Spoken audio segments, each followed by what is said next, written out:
युवाओं की पहली पसंद युवा सामना। मजलिस इत्तेहादुल मुस्लिमीन के रुकन असम्बली मोहतरम जनाब वारिस पठान साहब, वंचित बहुजन अगाड़ी के कायदीन, शहनशीन बतशरीफ फरमा बुजुर्गान मिल्लत, मेरे नौजवान साथियों, पसे पर्दा बैठकर सुनने वाली मेरी इज्जतदार माँ और बहनों, आज के इस जलसे के कन्वीनर मोहतरम जनाब इमरान कुरैशी साहब, मेरे अजीज दोस्तों और बुजुर्गों, मैं आपके दरमियान में ज्यादा देर नहीं ठहर सकता। सिर्फ चंद बातें आपके सामने रखकर मैं यहां से रुखसत हो जाऊंगा। सबसे पहली बात यह है कि बात आप तमाम को जानने की और इसको अपने दिल में बिठाने की बेहद जरूरत है कि हालिया पार्लिमानी इलेक्शन के बाद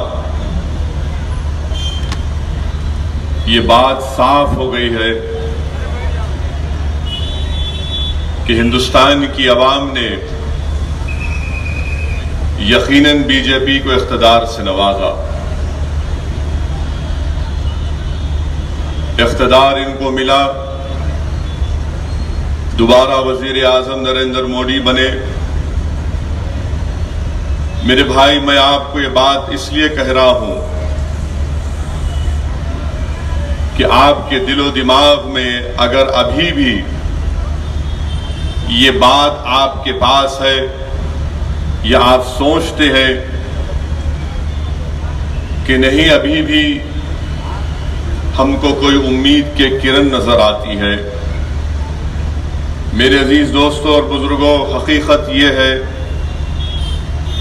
कि दिल्ली की CSDS ऑर्गेनाइजेशन ने, जो हिंदुस्तान की वाहिद तंजीम है जो इस तरह का डेटा तैयार करके देती है, और उनका ये डेटा ये कहता है कि 2014 में बीजेपी को 44% 44% हिंदू वोट मिले,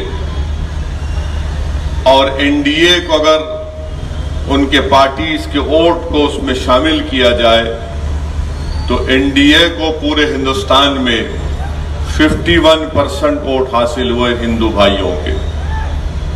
हमारे मुल्क में आबादी हिंदू भाइयों की 80% है, और 80% में अगर 51% वोट बीजेपी एनडीए हासिल करती है तो यानी 60% हमारे हिंदू भाइयों ने बीजेपी को वोट दिया है।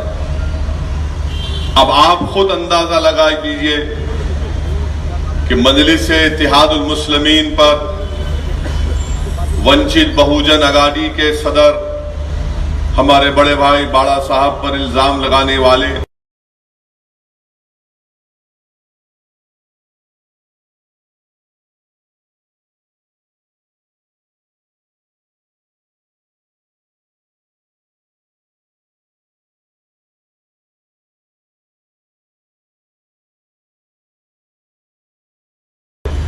बीजेपी, चाहे वजीर आजम हो नरेंद्र मोदी या महाराष्ट्र के चीफ मिनिस्टर फडणवीस हो, ये हरगिज नहीं चाहते कि मुसलमानों को उनका जायज मुकाम मिले। वो हरगिज नहीं चाहते कि मुसलमान तालीमी तौर पर, समाजी तौर पर तरक्की करे। वो मुसलमानों को हिंदुस्तान का आईन, संविधान जिसको बाबा साहेब अम्बेडकर ने बनाया, उसके तहत वो नहीं चाहते कि मुसलमानों को उनका जायज मुकाम मिले। इनका मकसद एक ही है, चाहे देवेंद्र फडणवीस का हो या नरेंद्र मोदी का हो, कि मुसलमान हमेशा गरीब रहे, मुसलमान हमेशा कस्मा पुरसी के आलम में रहे, मुसलमान नौजवान तालीम से दूर रहे, मुसलमानों को गवर्नमेंट की मुलाजिमतों में उनका हिस्सा ना मिले और मुसलमानों को जेल में जो हमारा तनासुब है, जो फीसद है, वो हमेशा बढ़ता रहे। मैं ये इल्जाम नहीं लगा रहा हूं, मैं पूरी जिम्मेदारी के साथ आपके दरमियान में खड़े होकर यह कह रहा हूं कि हिंदुस्तान के वजीर आजम और महाराष्ट्र के चीफ मिनिस्टर मुसलमानों से इंसाफ नहीं बल्कि नाइंसाफी करते आए और नाइंसाफी करते रहेंगे। इसकी मिसाल क्या है?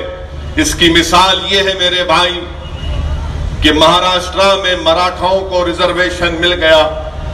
मैं इसका मुखालिफ नहीं हूं, मगर मेरा पूछना यह है कि जब आप मराठाओं को रिजर्वेशन दे सकते हैं तो महाराष्ट्र के मुसलमानों को रिजर्वेशन क्यों नहीं दे सकते आप? महाराष्ट्र के मुसलमानों को इस्लाम के नाम पर नहीं बल्कि महाराष्ट्र में जो मुसलमानों में ऐसी 50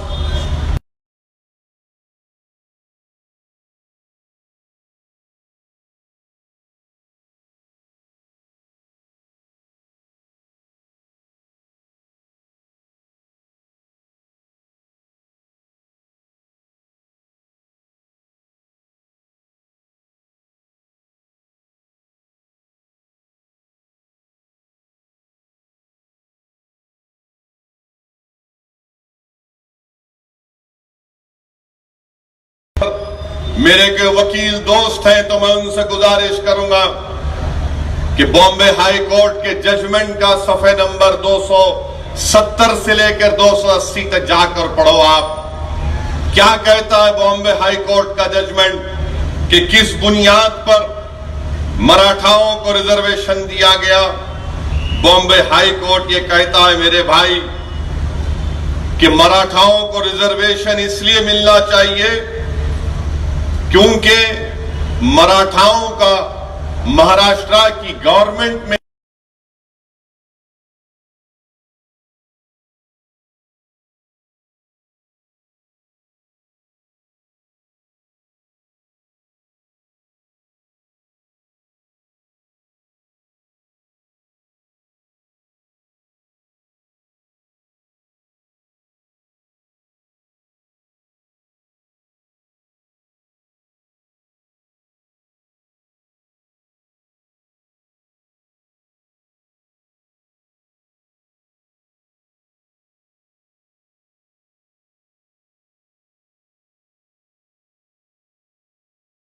.4%।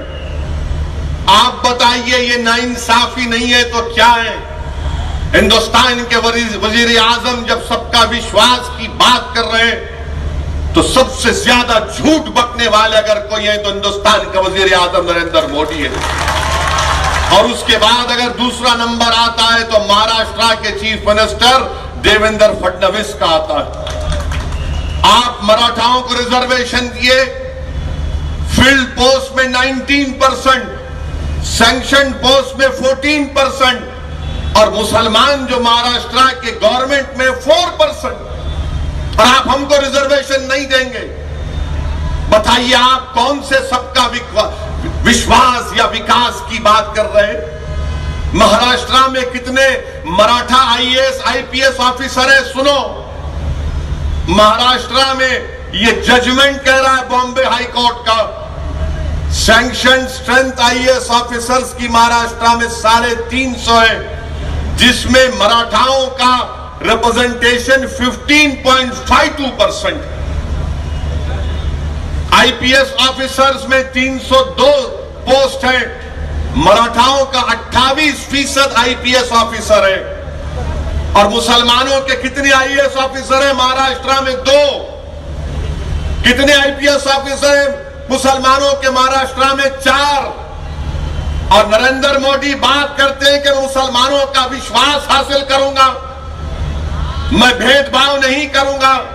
मेरे भाई ये भेदभाव है, ये नाइंसाफी है।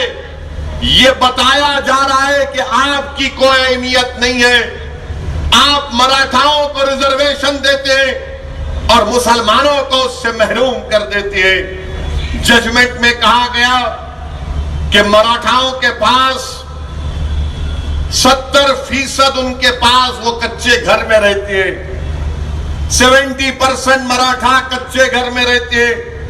मुसलमान कितने कच्चे घर में रहता है? 80% मुसलमान महाराष्ट्र का कच्चे घर में रहता है। और आप सबका विश्वास की बात करते हैं। अरे कम से कम झूठ बोलना तो कम नहीं कर सकते, तो सलीका सीख लो झूठ बोलने का।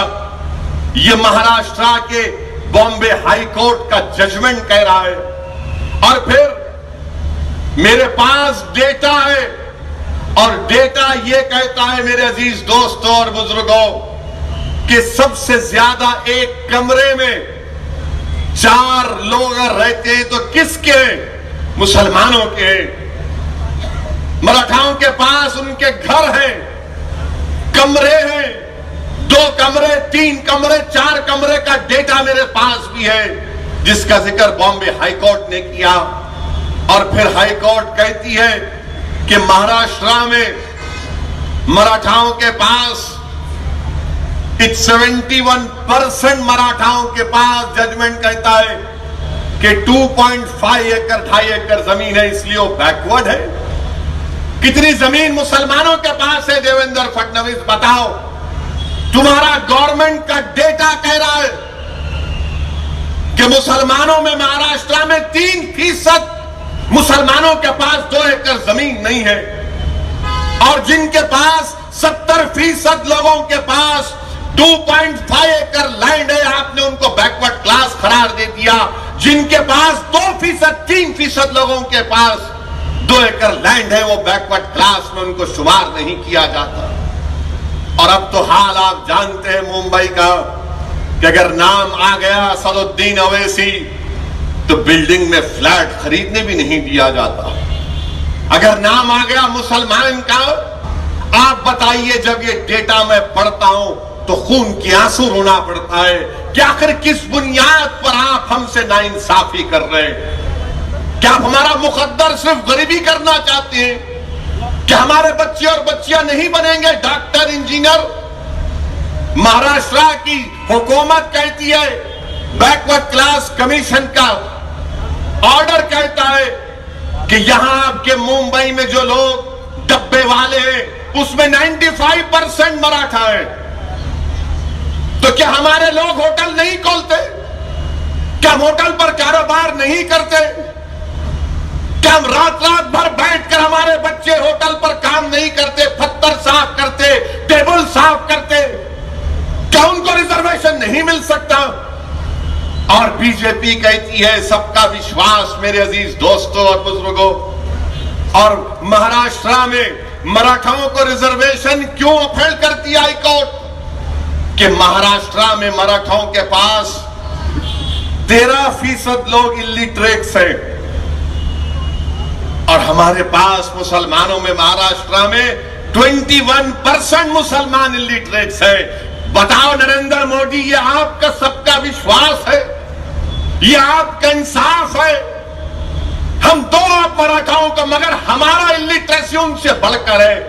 सिर्फ नाम हमारा मुसलमान है, इसलिए आप हमको रिजर्वेशन नहीं देना चाहते। प्राइमरी एजुकेशन में मराठा 35.3% और मुसलमान 17.3%।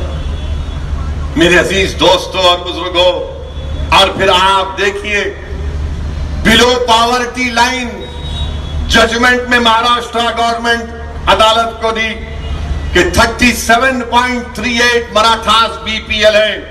मेरे भाई, मैं जिम्मेदारी के साथ कह रहा हूं कि पूरे महाराष्ट्र में 65% मुसलमान बिलो पॉवर्टी लाइन की जिंदगी गुजारते। जजमेंट में कहा गया कि मराठाओं के पास 93% लोग ऐसे हैं जो सिर्फ 1 लाख उनकी आमदनी है। अरे हमारे पास 85% लोग ऐसे हैं जो 60,000 भी नहीं कमाते सालाना। और बीजेपी आकर कहती है, नरेंद्र मोदी बड़ी बड़ी बातें करते हैं।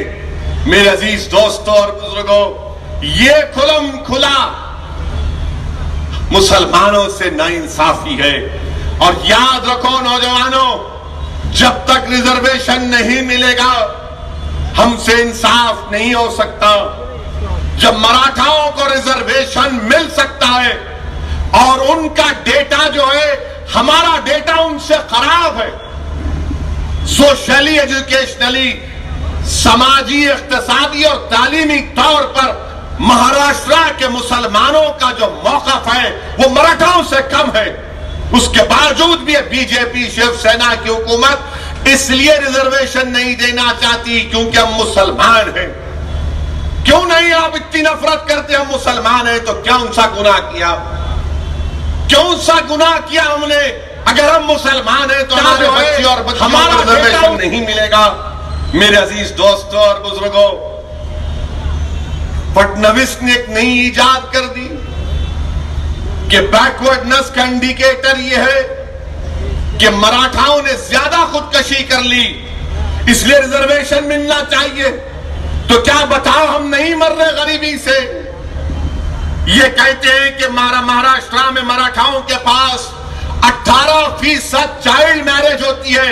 अब मुसलमानों याद रखो, अगर तुम्हारे पास आकर कोई संघ परिवार का आदमी कहेगा कि मुसलमानों के पास चाइल्ड मैरिज होती है तो उसको बताना कि बेशरम, तू खुद कह रहा है कि 18% तेरे पास चाइल्ड मैरिज होती है, तो मुझे क्यों आईना दिखा रहा? अपना मनुष्य चेहरा अपने आईने में देख और उसके बाद मुझे बता।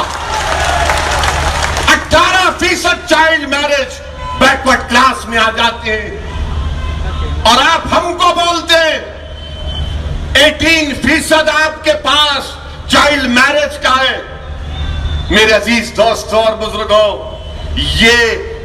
ये डेटा है जो पुकार पुकार कर महाराष्ट्र के मुसलमानों से कह रहा है कि अभी भी वक्त है तुम्हारे पास कि तुम जाग जाओ, होश में आ जाओ। और अगर तुम उम्मीद लगाकर बैठे हो बीजेपी से और कांग्रेस से, तो याद रखो, ये बीजेपी और कांग्रेस एक सिक्के के दो रुख हैं। हम पुकार पुकार कर थक जाते हैं, मगर आप यही समझते हैं कि नहीं, कुछ ना कुछ हो जाएगा। जेल के स्टाफ में भी मुसलमान से नफरत, और उसके बाद क्या हुआ आप जानते हैं, तबरेज की मौत हो गई। कौन है वो लोग? कहां है हिंदुस्तान के वो लोग जो गांधी के नाम पर आज भी मर मिटने को तैयार है? कहां है तुम लोग? कहां, कौन से घर में तुम छुप कर बैठ गए हो? कहां है वो लोग जो सुभाष चंद्र बोस पर अपनी गर्दन कटाने का नाम लेते थे? कहां छुप गए तुम लोग? कहां है वो लोग जो हिंदुस्तान की गंगा जमनी तहजीब की दुआएं मुझसे देते थे? कहां है तुम कहीं नजर नहीं आए। इसीलिए कह रहा हूं कि अब तुम अकेले हो। याद रखो, अगर आज भी तुम अपने दिलो दिमाग में सोच रहे होगे कि शायद कोई मेरी मदद को आएगा, नहीं, तुम्हारी अब कोई मदद को आने वाला नहीं है। तुम्हारी मदद हमेशा अल्लाह करता था और अल्लाह ही करेगा इंशाअल्लाह होता। मैं तुमसे आज जिम्मेदारी के साथ कह रहा हूं कि सियासी पार्टी हो, सियासी लीडर हो, अरे छोड़ो इन लोगों को, अपनी निस्बत अल्लाह से मजबूत करो। अल्लाह की जात हमारे लिए काफी है, अल्लाह की जात हमारे लिए काफी है। कोई एक दिल्ली में एक जुलूस निकला जंतर मंतर पर, लोग कैंडल लाइट लेकर निकले, कोई बैनर लेके निकले कि आई एम तबरेज। अरे तुम्हारा क्या नुकसान हुआ? मेरी बेटी तो बेवा हो गई। तुम्हारा क्या नुकसान हुआ? मेरी बहन तो बेवा हो गई। और जितने मॉब लिंचिंग के वाकयात जब से नरेंद्र मोदी व प्राइम मिनिस्टर बने, 80% मरने वाले मुसलमान। झारखंड में 5 साल में 18 मॉब लिंचिंग के वाकयात, 11 मुसलमान के, बाकी आदिवासी और हमारे दलित भाइयों के। मेरे अजीज दोस्तों और बुजुर्गों, मैं ये बात आपके दरमियान में कहने को आया हूं कि अब हमको एक फैसला आप लो। आप, मैं ये नहीं कह रहा हूं कि आप मुझे मजबूत करो, मैं ये नहीं कह रहा हूं कि आप वारिस पठान या इम्तियाज जलील को मजबूत करो। मैं आपसे कह रहा हूं कि अब तो होश में आ जाओ। अब तो होश में आ जाओ।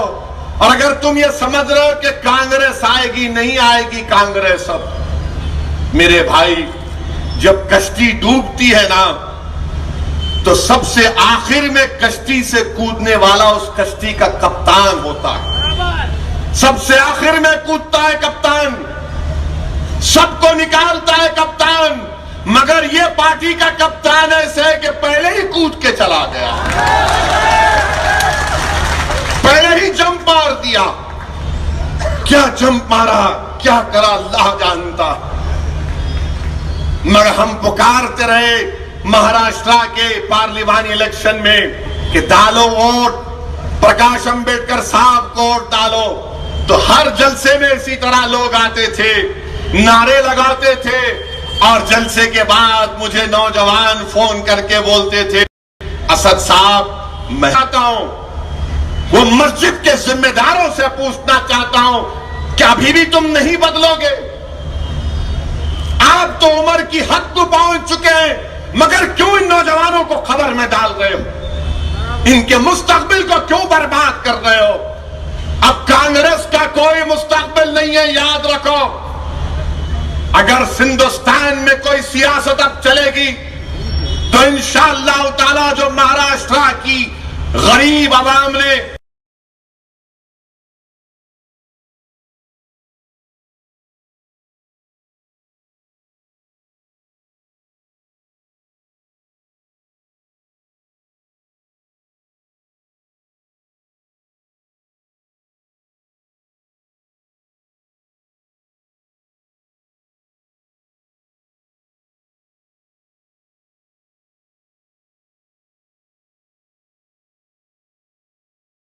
कांग्रेस से अब नहीं होने वाला है। ये यहां के आपके एमएलए श्री कृष्णा कमीशन में कोर्ट को गए थे, हाई कोर्ट को गए थे, तो इनके कैप्टन की तरह हाई कोर्ट में श्री कृष्णा कमीशन के रिकमेंडेशंस पर इंप्लीमेंटेशन का मुतालबा किया, उसके बाद कूद के भाग गए, नजर नहीं आए। और पूरे महाराष्ट्र के इलेक्शन में मौसूफ हिंदुस्तान के बड़े बड़े उलेमाओं को हेलीकॉप्टर में लेकर आ रहे थे, हिंदुस्तान के बड़े बड़े उलेमाओं को। मुझे किसी से इख्तलाफ नहीं है, किसकी क्या मजबूरी है वो जानता है, मगर मेरी मजबूरी नहीं है, आपकी मजबूरी नहीं है। मैं आपसे अर्ज करने आया हूं मेरे भाई कि अब की बार आने वाले असेंबली के इंतखाबात में आपको अपनी जमात मजलिस इत्तेहादुल मुस्लिमीन को मजबूत करना है। हमारा अलायंस जनाब प्रकाश अंबेडकर साहब के साथ जारी खिलाफ लड़ेगा इलेक्शन इंशाअल्लाह। हम लड़ेंगे यहां से इंशाअल्लाह ताला। मेरे अजीज दोस्तों और बुजुर्गों, मैं आपसे यह भी अर्ज करना चाहता हूं कि अगर कोई संघ परिवार का, कोई शिवसेना का, कोई आरएसएस का आदमी आपसे कहेगा कि मुसलमान कटवा, तू देशद्रोही है, तू गद्दार है, तो उसको एक जवाब, आरएसएस संघ परिवार शिवसेना का बोलेगा ये कटवा है, ये फुला है, देशभक्त नहीं है, देशद्रोही है, तो उससे बोल रहा जाके देख इंडिया गेट पे मेरे, हम एंटी नेशनल हैं, हम कठुआ हैं। हम हिंदुस्तान के वजीर आजम को भी मैं बोलना चाहूंगा, मिस्टर मोदी, कभी मन की बात में इंडिया गेट की भी बात कर लिया करो, कभी मन की बात में इंडिया गेट की भी बात करो। 65% नाम जो लिखे हुए हैं मुसलमानों के लिखे हुए हैं। मुझे इतना नहीं मालूम कि नरेंद्र मोदी को उस लेडी एमपी से इतनी चाहत क्यों है जिसने बापू को कहा, गोडसे की तारीफ की। मैं यहां पर पूछना चाहता हूं हिंदुस्तान के वजीर आजम को, देवेंद्र फडणवीस से पूछना चाहता हूं कि तुम्हारी पार्टी की एमपी ने कहा कि कि मैंने हेमंत करकरे को श्राप दिया इसलिए वो मर गया। मैं महाराष्ट्र की पुलिस को पैगाम देना चाहता हूं कि आज दूल्हे में आए तो आपने बड़ा इंतजाम किया हमारे लिए, मगर मैं महाराष्ट्र की पुलिस को यह पैगाम देना चाहता हूं कि यकीनन मैं कोई अच्छा आदमी नहीं हूं, बुरा आदमी हूं, मगर आप खुद सोचो कि आप जो वर्दी पहनते हैं, आपने पाकिस्तान से आए हुए जालिम अजमल कसब का आपने मुकाबला किया, जिन्होंने मुंबई की सड़कों पर मासूम हिंदुस्तानियों के खून की होली खेली, जिसने वीटी स्टेशन और ताज होटल में खून की गोलियां बरसाई, जिस हेमंत करकरे ने बहादुरी के साथ अस्पताल में जाकर उस जालिम का मुकाबला किया, आज बीजेपी की एमपी कहती है कि करकरे मरा तो मेरे बददुआ से मरा। आज वो बीजेपी में एमपी बनकर बैठी है, एमपी बनकर बैठी है। इसीलिए मैं कह रहा हूं कि तुम अब अकेले हो। मेरी इस बात को याद रखो, मैं तुमको डराने के लिए नहीं कह रहा हूं, मैं तुम्हारे दिलों से खौफ को निकालने के लिए कह रहा हूं। मैं इसलिए नहीं कह रहा हूं कि तुम अकेले हो, मैं तुमको याद दिलाना चाह रहा हूं कि तुम दुनिया में अकेले आए और अकेले जाओगे इंशाअल्लाह ताला, मगर हम अकेले नहीं हैं। अगर तुम इख्तिदार की कुर्सियों पर बैठने वालों से उम्मीद लगाकर बैठे हो कि शायद कोई मेरी मदद करेगा, तो अल्लाह कह रहा है कि मेरे बंदे मैं तेरी शहरत से करीब हूं, तो मुझे पुकार। अल्लाह से अपने रिश्ते को मजबूत करो और याद रखो हिंदुस्तान को हम छोड़कर नहीं जाएंगे इंशाअल्लाह ताला। हम हिंदुस्तान में पैदा हुए, यहीं पर पूरी शानो शौकत के साथ रहेंगे, अपने मस्जिदों को आबाद रखेंगे, मदरसों को आबाद रखेंगे, अपने हक के लिए जमहूरी अंदाज में लड़ेंगे, जो बाबा साहिब का दिया हुआ संविधान है उसको इस्तेमाल करेंगे। और इंशाअल्लाह ताला मैं तुमसे वादा कर रहा हूं कि जब तक मजलिस का एक एक फर्द जिंदा है, हम तुम्हारी अजमत के लिए, तुम्हारे इंसाफ के लिए, तुम्हारे हक के लिए लड़ते रहेंगे इंशाअल्लाह ताला। मेरे अजीज दोस्तों और बुजुर्गों, मैं आपसे एक और बात कर अपनी बात खत्म कर देना चाहता हूं कि प्राइम मिनिस्टर नरेंद्र मोदी एक न्यू इंडिया बनाना चाहते हैं। कौन सा इंडिया बनाना चाहते नहीं मालूम, मगर एक बात मैं जानता हूं कि बीजेपी को जो इख्तिदार मिला वो न्यू इंडिया बनाने के लिए नहीं मिला, वो इंडिया को हिंदू राष्ट्र बनाना चाहते हैं। वो हिंदुस्तान को हिंदुत्व की तहजीब में डूब देना चाहते हैं, उसको डुबो देना चाहते हैं। मैं हिंदुओं के खिलाफ कभी था ना कभी रहूंगा। मेरी लड़ाई हिंदुत्व के खिलाफ है। कौन सा हिंदुत्व जिसने करकरे को श्राप दिया, कौन सा हिंदुत्व जिसने गोडसे की तारीफ की, मैं उस हिंदुत्व के खिलाफ हूं। मेरे अजीज दोस्तों और बुजुर्गों, अभी भी वक्त है, मुत्तहिद हो जाओ। अगर आप उम्मीद लगा कर बैठे हैं कि कोई सेकुलर पार्टी, ये कुछ नहीं होने वाला है। हिंदुस्तान के वजीर आजम राज्यसभा में तबरेज अंसारी की मौत पर कह दिए कि मुझे भी तकलीफ है, और साथ ही साथ हस्बे रिवायत मोदी ने कह दिया मगर झारखंड की जनता को बदनाम मत करो। आज से 3-4 महीने के बाद जब झारखंड को नरेंद्र मोदी जाएंगे तो वहां पर जाकर कहेंगे, भाइयों बहनों, एक शेरवानी ओवैसी है जिसने झारखंड को बदनाम किया।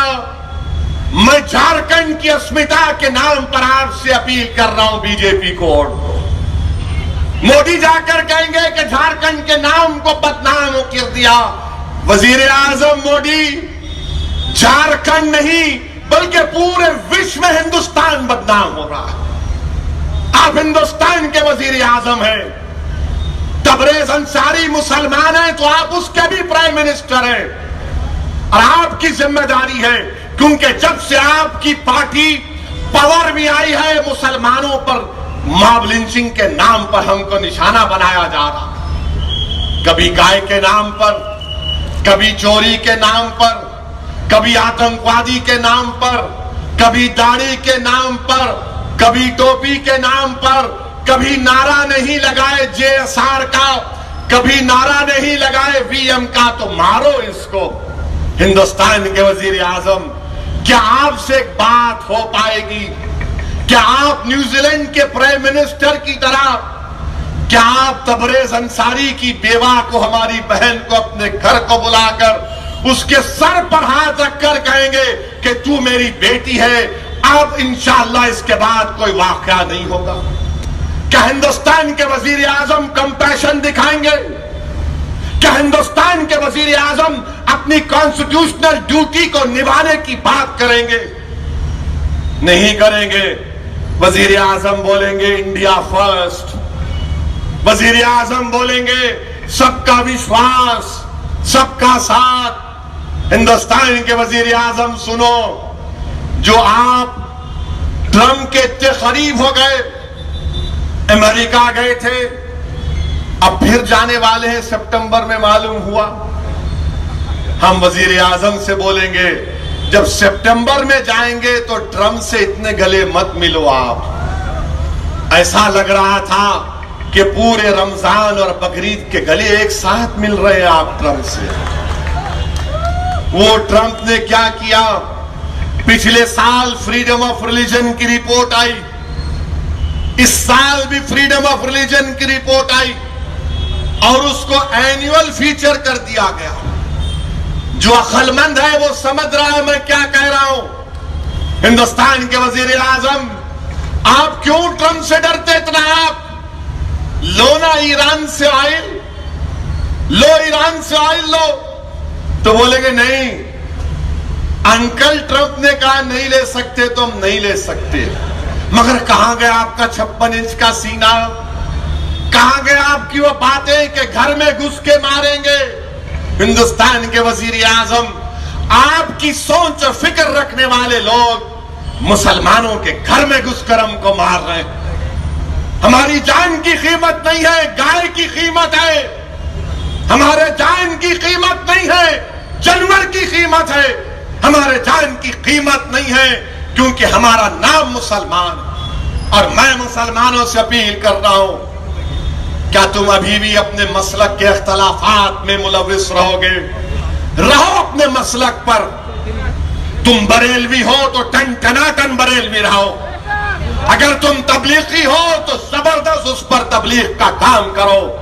अगर तुम सूफी हो तो सूफी रहो। अगर तुम शिया हो तो शिया रहो। मगर एक मेरे सवाल का जवाब दो, जो मिल्लत को इन चीजों पर कमजोर कर रहे हैं। जब तबरेज को मारा गया तो उससे क्या पूछा गया? क्या तू देवबंदी है? क्या तू बरेलवी है? क्या तू सूफी है? क्या तू शिया है? क्या तू सुन्नी है? उससे सिर्फ यही पूछा गया कि क्या तू कटवा है या नहीं, बता दे। और हमारा मामला यह है कि हम इसी में मुलविस रहेंगे। अरे याद रखो, ये आग में हम जल रहे हैं। खुदा के लिए इन चीजों को छोड़ो, अपने मसलक पर जरूर रहो, मगर अपने इत्तेहाद को मजबूत करो। मेरे अजीज दोस्तों और बुजुर्गों, महाराष्ट्र के असेंबली इंतखाबात में मजलिस इत्तेहाद और मुस्लिमीन और वंचित बहुजन अगाड़ी के कायद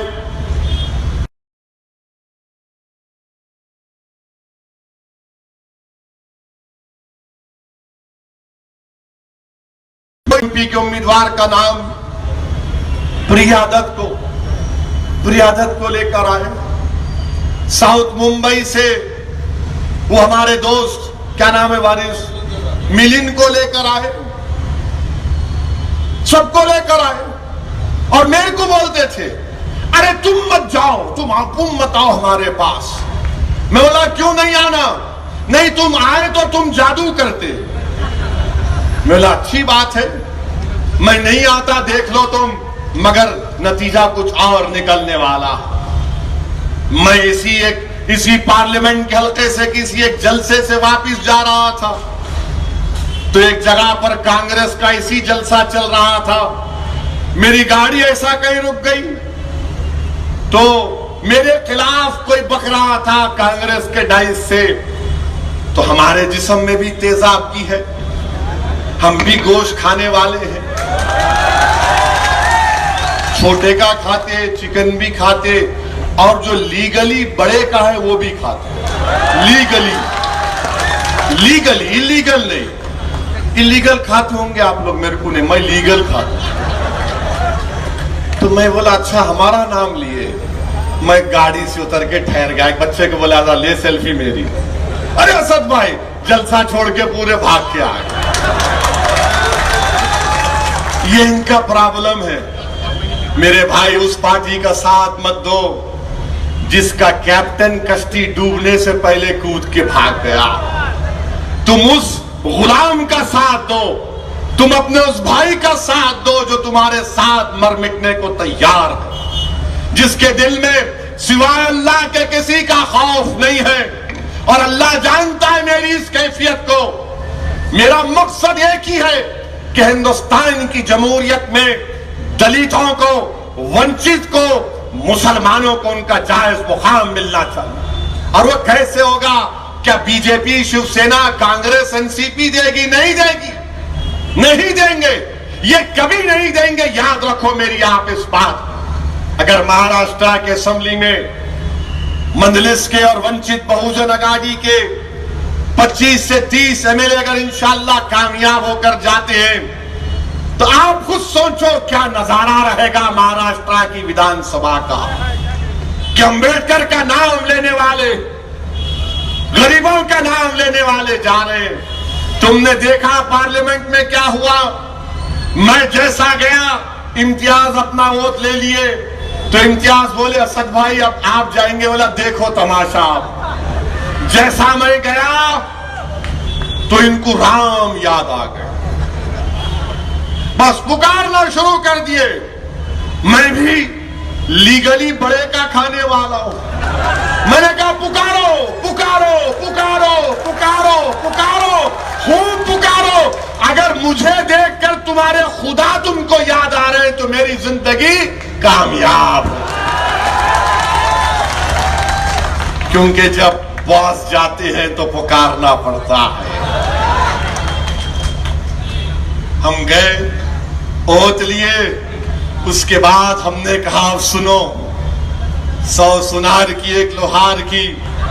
मैंने कहा जय भीम जय भीम। उसके बाद मैंने कहा अब ये भी सुन लो, तकबीर। उसके बाद इन लोगों के चेहरे ऐसा सूख गए, ऐसा लग रहा था कि खून उड़ गया। बोले ये क्या करे? मेरा अब तो स्टार्टिंग है, शुरुआत है, अब देखो 5 साल में क्या क्या बोलूंगा मैं अब। मगर मैं बीजेपी के लोगों से कहना चाह रहा हूं, अगर आप मर्यादा पुरुषोत्तम राम के चाहने वाले हैं तो राम की जिंदगी को पढ़ो और उसके तो 1% जो मर्यादा पुरुषोत्तम राम की खूबियां थी तुम अपनी जिंदगी में पैदा करो। तुम इंसान बन जाओगे, तुम इंसान बन जाओगे। तुम मर्यादा पुरुषोत्तम का राम लेकर तबरेज को मार रहे हो, ये इंसानियत नहीं है, हैवानियत है। तुम राम को बदनाम कर रहे हो, तुम राम के भक्त नहीं हो, तुम राक्षसों के भक्त हो, तुम इंसानियत के दुश्मन हो। मगर इंशाअल्लाह ताला हम मुकाबला करेंगे। क्या आप हमारा साथ देंगे मेरे भाई? क्या आप अम्बेडकर साहब का साथ देंगे? जरा वहां से हाथ नहीं उठ रहा, कांग्रेस का ग्रुप तो नहीं है ना? हाँ, अब आपका काम यह है मेरे दोस्तों कि दिलो दिमाग से खौफ को निकालो, अल्लाह से अपने रिश्ते को मजबूत करो। एक 18 साल की बच्ची हिंदी फिल्म इंडस्ट्री को लात मार दिया और कहा कि मुझे अल्लाह काफी है। वो 18 साल की बच्ची हम तमाम को आईना दिखा रही है कि अल्लाह से अपने रिश्ते को मजबूत करो और सियासी तौर पर वंचित बहुजन आघाड़ी और एमआईएम को मजबूत करिए। इंशाअल्लाह ये पहला जलसा है कांग्रेसियों, पापियों, फिर आऊंगा, अकबर को भी जाऊंगा, फिर आऊंगा। खुदा। हुसैन मकरानी अपने 500 कार्यकर्ता के साथ मजलिस इत्तेहादुल मुस्लिमीन पार्टी ज्वाइन कर रहे हैं। असद साहब की गुलपोशी करेंगे जल्दी। हुसैन मकरानी